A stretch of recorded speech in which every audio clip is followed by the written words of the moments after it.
This is Mind Over Money, presented by Waymaker. Today we're talking about communities, how they affect our finances, and why we need experts in our financial community.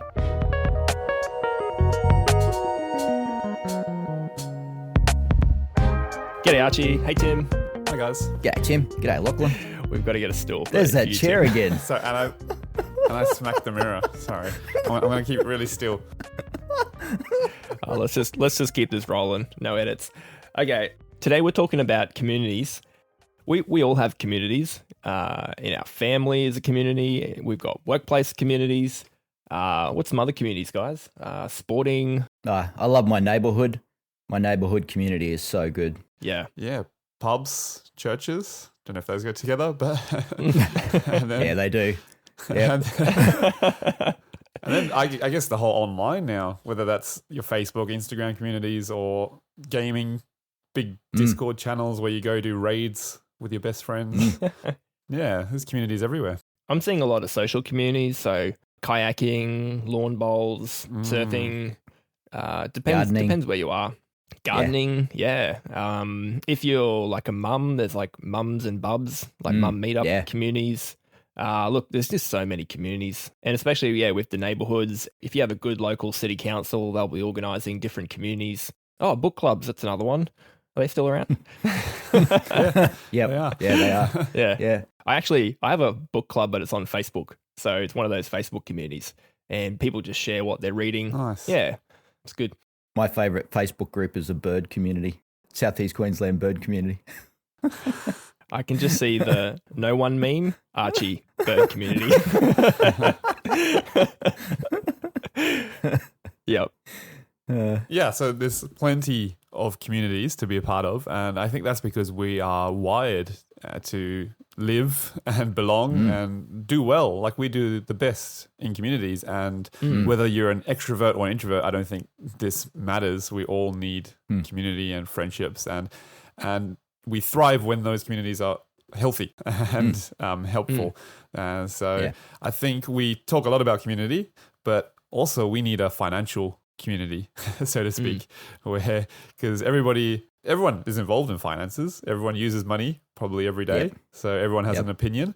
But that does not mean everyone is maybe helpful to be in our financial community. So I guess that's kind of what we want to hit on today and talk about. Yeah, when we're talking about, like, what are we going to discuss today, and we started talking about what we're hearing in our communities, we started laughing because we realized that in every community that we're a part of, like we just discussed all those different communities, everyone talks about finances, whether they're an expert or not. Everyone's talking about their latest property story or their hot share tip, all their crypto prediction, their economic prediction.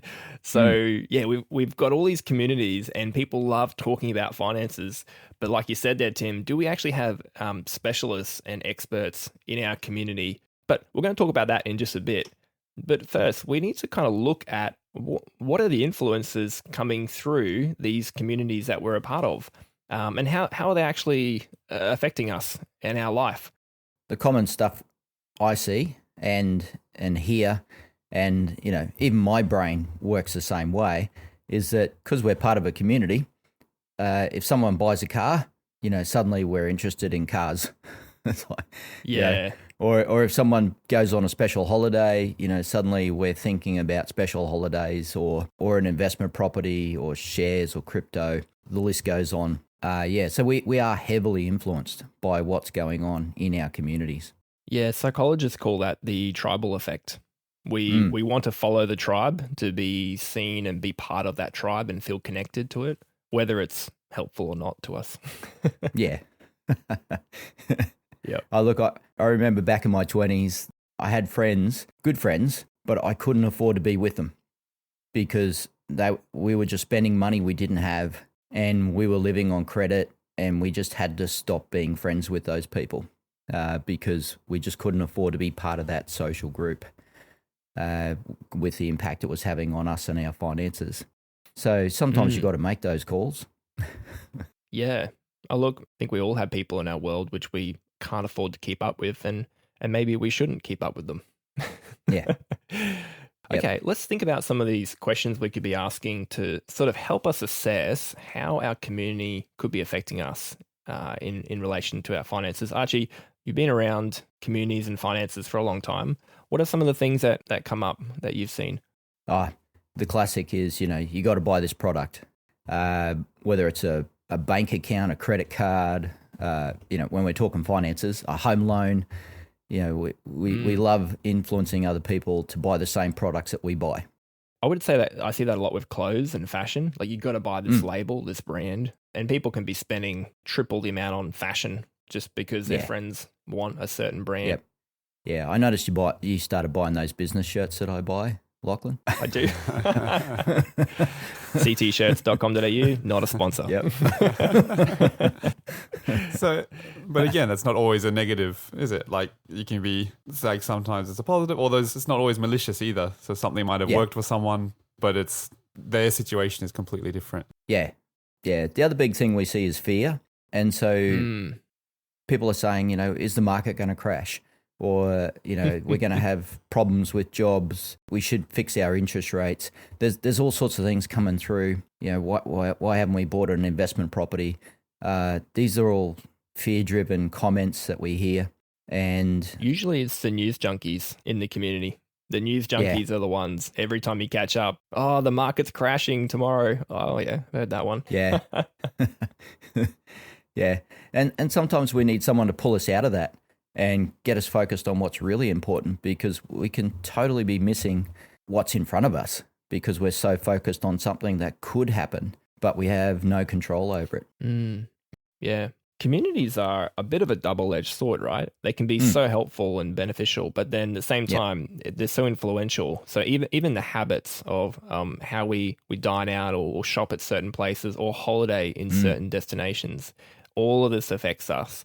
And so these are just some of the things we have to kind of assess and be aware of. I'm not saying you have to necessarily change communities, but just be aware of these things as they relate to our finances. Yeah. Another one, Archie, I see is just assumptions. People have assumptions about different things around finances, like whether super is good or bad, or what's another one there? Property is real, whereas shares are not real. And a classic on that one, I think we mentioned this in the last podcast, was that actually property is just a piece of paper, which isn't even a piece of paper anymore. It's electronic. And so nothing is real anymore. In finances, nothing is real anymore. And I even saw a comment the other day that we should go back to cash. Well, hang on. We've got a whole banking system and a system that works that's created so much productivity. And we're talking about going back to something that never worked, that kept us in poverty. So, assumptions are a real problem. Yeah. I was listening to a lady on the radio there a while back who wrote a book on her grandma and her great-grandma in Russia. And there came a point in Russia for her great-grandma where she sold all her gold out of her home to buy 2 oranges. Whoa. Like, that's how bad their economy got, was that she sold everything she had, all the gold, all her wealth, just to buy 2 oranges to keep her kids alive. And so, you can store stuff away, but it doesn't mean it's actually going to work. and in this case, the great-grandmother had kept gold, but it was worthless because what was worth money was food in that situation. Yeah. Yeah. That's another assumption. Hey, people always talk about, well, you read about it in the papers as well, is should you buy gold? Is it time to buy gold? Move out of shares and buy, all that. That's been going on for so long. Yeah. Well, that's the classic assumption of when there's going to be a market crash, you buy gold. Where does that come from? I don't know. It's been around for so long. Okay, so we digress, but all that to say, we have these different influences that come through our communities. But do we have people in our community who are specialists who can actually help us with our finances and kind of sift through these different beliefs, habits, assumptions, fears, and start to help us create a bit of a filter to find out what's actually going to help us move ahead in our finances? Because if we just listen to the crowd, we're just getting a bunch of noise. And, and we're part of that problem. we're part of that problem in the community as well, because we're bringing a bunch of noise. And so we really need people in our community that can help us clear the noise and help us move forward. This is our encouragement today, is for you to start thinking about who's in your financial community. Who are those professionals in your community? Archie, Tim, who are some of the people we need to be thinking about for our financial community? Well, Tim put on here TikTok professionals, so I want to hear what Tim's view is on that. What's a TikTok professional, Tim? Someone who can distill information into a 5-second soundbite. And whether they're right or wrong. It's a short form of our podcast. But they're totally licensed. 100% probably accurate. licensed. Not conspiracy at all. Yeah.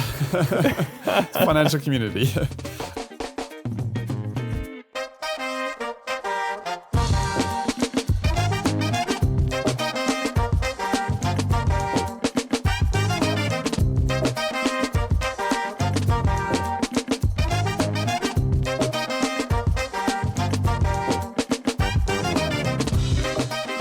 So I guess what we do as mortgage brokers or Archie financial advisors, I guess they're a big part of our financial communities. There's probably everyone knows someone who's an accountant or a solicitor.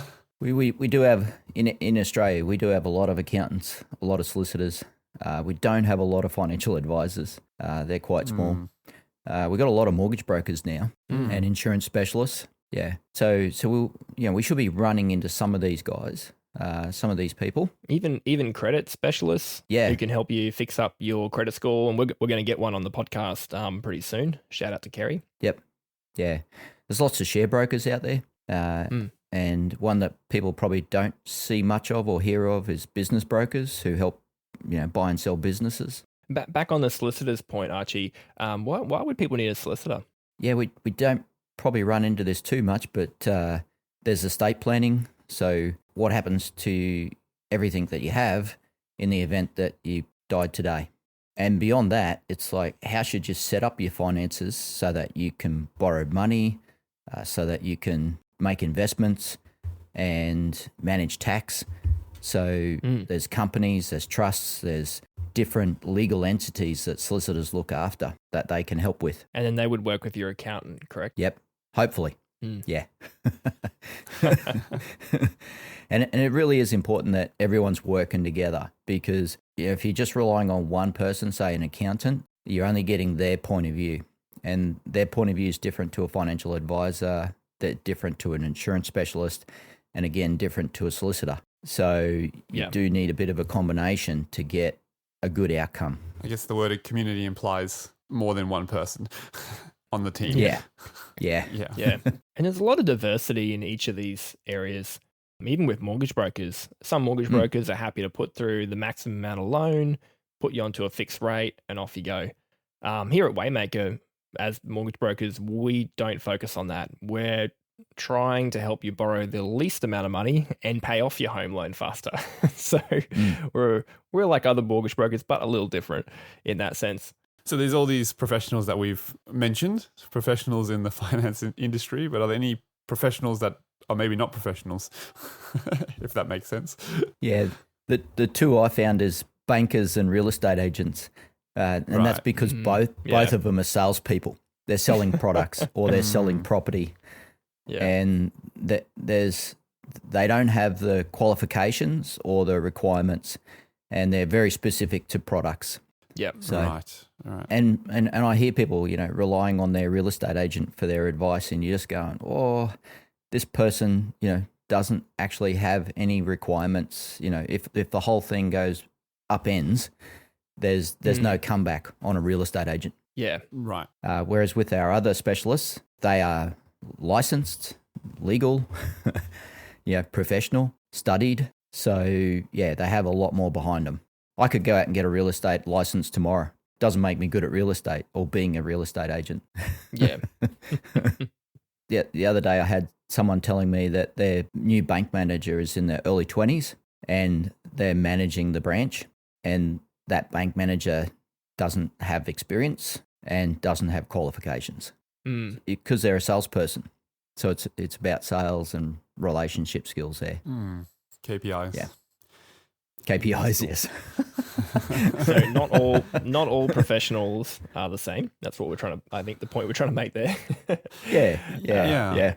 And look, the other thing about professionals is, we can be a bit dull and dry. So don't think we're going to, shoot the lights out or do anything crazy that's going to get you excited. Because quite often when we're dealing with professional advice, it's got to be deep and meaningful. It's got to be, there's mechanisms, there's, potential problems that have got to be resolved. And so we're not always the most fun people. So what you're saying, Archie, is if you want interesting advice, you need to get on to TikTok and Reddit and follow those guys. Flashy. Yeah. It'll be interesting, that's for sure. Get on the Wall Street bets. All right. I guess the problem with boring is that, it often works, but it's boring. Safe and boring. Slow and steady, boring, gets you the life you want. Okay. Yeah, great. So I guess we've been through quite a list there of professionals and also, other community members like family and social. But the massive question is, how do we build that community or choose that community or sew into it? Because there's so many different opinions out there. So any thoughts around how we can do that in our own lives? The classic here is you've got to clarify what you want to achieve. Years ago, Trish and I, we wanted to pay off our home, and we found a financial planner who had a whole system to pay off the home in less than 10 years. And so we paid for a financial planner to help us do that, even though I'm a financial planner. So it really doesn't matter. Like, you can be a solicitor but still need a solicitor. So you've got to work out what you want to achieve, and then that will help you find the people that you need to get on board. It's like if you're buying an investment property, look for a buyer's advocate that can help you, but also a solicitor that's going to help you process all the legal stuff that's going to be involved, and as well as how you're going to hold that investment property that's going to be most suitable to your circumstances. And then that then probably leads to an accountant, and the accountant talking about, setting up, again, legal structures and managing that. So, you can be thinking, oh yeah, I'm just going to go buy an investment property, but there's a bit involved. Yeah. And quite often we might jump in the investment property case. We might jump in and go to a mortgage broker first, but that may not be the person we want to see first, actually. We probably could be looking at the accountant or the solicitor to really start to talk about, okay, well, this is my financial position. Does an investment property suit me? Whereas the mortgage broker, is just going to get the mortgage in place. We're needing someone that's going to help us, work out, are our finances okay? And, how can we do this in the best way over time? So clarifying what we actually want to achieve, that's the first step there, I guess. And then finding people in our community to help us achieve what we want. That's the second step. If I'd add a third step, I'd say we've got to work with those people then and engage with them and stay connected to them and be accountable to them. And so they can encourage us and guide us because we just need people. Transformation does not happen on our own. We need people on the journey to encourage us and guide us and keep us going. For a lot of people, that's going to be the mortgage broker and the accountant potentially, because they're the people that we're going to be engaging with the most around our personal financial situation. Because we're going to pull in the solicitor when we need them. We're going to pull in the buyer's advocate when we need them. We're going to pull in other professionals as we need them, but we generally have a relationship with certain people. And I guess where the community is so important is that a lot of these strategies, let's say, like you were saying, Archie, to pay the home off in 10 years, 10 years is a long chunk of time. And to stay on track for 10 years, you're going to need some people in your corner, encouraging you, keeping you accountable, but saying, come on, you can do it. But this is, remember the goal here. Okay, no, you're going to, you see the new shiny object. It's like, oh no, remember the goal here. And that's where community is so helpful and so important and can have a big positive effect or the opposite as well. Yeah. Sure is. Yeah, absolutely. Well, our financial planner helped us do it in 5 years. Wow. So, when you've got that relationship and you got that focus, and you know what you're out to achieve, that's where that relationship becomes really key to actually achieving the goal. So here at Waymaker, we want to be part of your financial community. So if you are looking to bring people into your financial community, reach out and talk to us. We'd love to connect with you. And we actually have a bunch of wealth partners, we call them, but they're the people in those lists that we ran through before. Advisors, accountants, credit specialists, buyers advocates. We are connected to these people. And so we encourage you to connect with us so we can help you bring these people into your financial community as well. I'm really glad we talked about this, guys. It is not often talked about, and yet it's so powerful. And I hope listeners that we're now just thinking about our community and thinking about what's coming through that community, how are we influencing that community, and who's influencing us, and what changes can we make to really get to where we want to go in our life with our finances. And to do that, we're going to need some specialists and some experts in our corner when it comes to our financial goals. Let's wrap it up there. Thanks, Tim. Thanks, Lachlan. Thanks for listening to Mind Over Money, the podcast that helps Australians have finances at work. Hey, make sure you share this episode with your friend. Give us a rating wherever you're listening. We'd really appreciate that. And remember that everything we've talked about is not financial advice. It's for education purposes only. It's just here to encourage you. So if you'd like to speak to someone about your personal finances, including your home loan, head to waymakerpodcast.com.au. There's a link in the show notes, and you can connect to us or one of our wealth partners. Okay, see ya.